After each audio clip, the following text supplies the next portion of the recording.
Before I start writing the code, first let me explain the general purpose registers which are used for storing the input and output data. The HL register pair is used as the memory pointer in this particular program.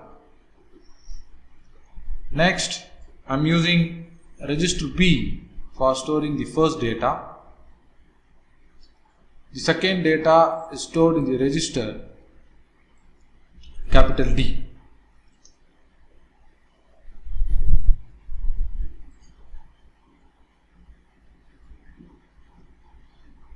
Next, register C is used for accommodating any overflow bit which occurs due to the multiplication process.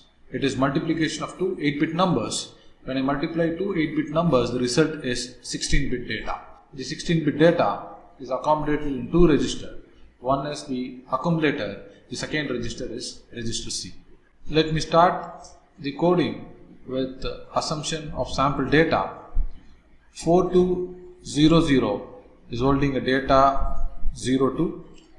4201 is holding the data 03. If I multiply 2 and 3, 02 into 03, the result is 06.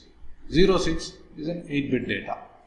So in case if I happen to receive a result which is 16-bit, so that can also be accommodated in this particular program. Let me start writing the code. I will start the program from the memory location 4100. First, I move the memory pointer to the address location 4200. LXI H, 4200H. The content of 4200 is pointed to the HL register pair. Next, I move the content of this particular memory location to register B. The command is move B, M. The content of this particular memory location is moved onto register B. So right now B is equivalent to 02. Next, let me increment the HL register pair. When I increment HL register pair, the content of HL register pair becomes 4201. 4201 is holding the second data.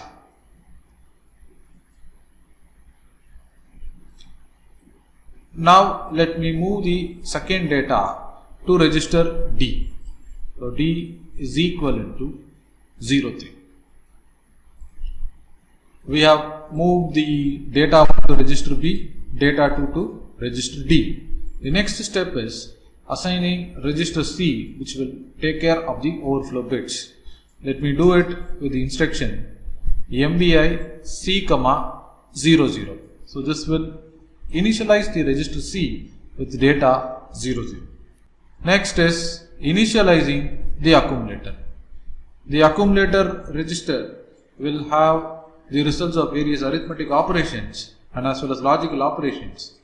To make the accumulator available for this particular program, we will clear the accumulator register using this instruction XOR A. This will XOR the content of A with A. This will lead the content of accumulator becoming 0.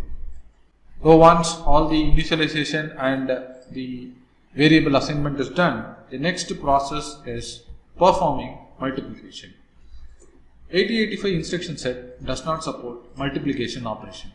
We need to perform repeated addition to achieve the multiplication effect. Let me do it. I will use an instruction called as ADD space D. So this will add the content of accumulator with the register D and the result will be stored onto the accumulator. We know that accumulator A is equal to 0. So 0 plus D. D is equivalent to 03. The result of this particular step will be equal to 3. So this program is written using the following context. The register B I am going to use as a count variable and the register D is my operand. The logic is this operand D is going to be added b times. B is equivalent to 2. So D, I am going to add it twice to get the result. D is equivalent to 3. So 3 plus 3 is equal to 6. So this process will happen in 3 iterations. Let us see how it happens. Initially, when I execute add D, what happens is it will compute D plus A. A is equivalent to 0, D is equivalent to 6. So it is 3 plus 0. 3 plus 0 is equal to 3. This result will be stored in the accumulator. The next iteration is again D plus A. It is D is equivalent to 3, A is equivalent to 3. So 3 plus 3 is 6.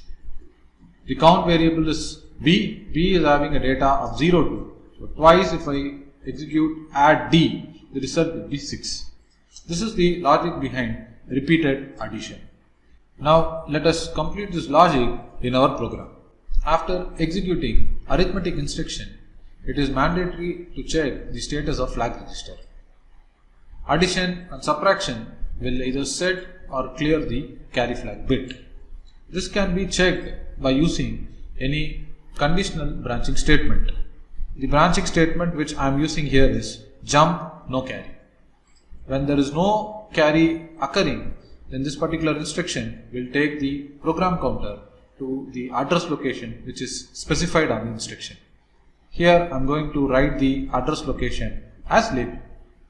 If carry occurs, then I should increment the overflow register which we initialized in the beginning of the program. So let me do by using the command INRC. So this will increment the register C plus 1, and this result will be stored on the register C. Next step is decrementing register B. I said repeated addition is multiplication. The count of this addition, the iteration count of this addition is stored in the variable B. So right now we have completed the first iteration.